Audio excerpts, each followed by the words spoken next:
Bonjour tout le monde, nous voilà à nouveau, mais cette fois juste avec le contexte historique de la pièce intitulée Antigone.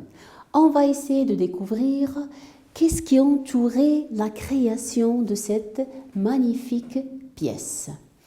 D'abord, en 1942, Jean Anouilh réside à Paris.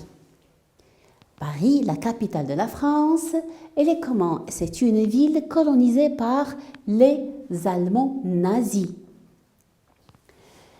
Il y avait un grand bouleversement politique après la défaite de la France devant les Allemands nazis.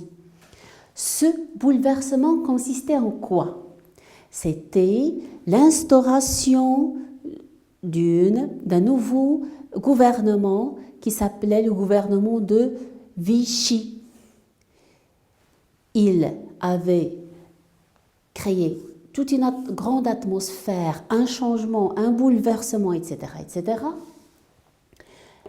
Mais Charles de Gaulle, qui refusait cette amnistie et refusait ce gouvernement de Vichy, il s'est installé à Londres, en Angleterre, et il avait lancé la résistance. Il voulait libérer son pays des nazis. Revenons à Jean Anouilh.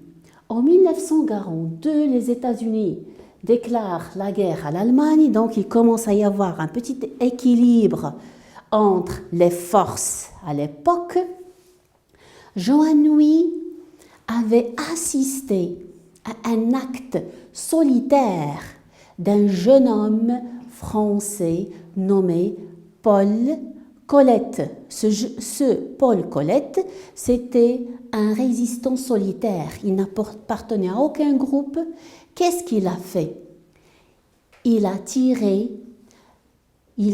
directement sur un groupe de collaborationnistes, c'est-à-dire les Français qui aidaient les Allemands contre leur propre pays.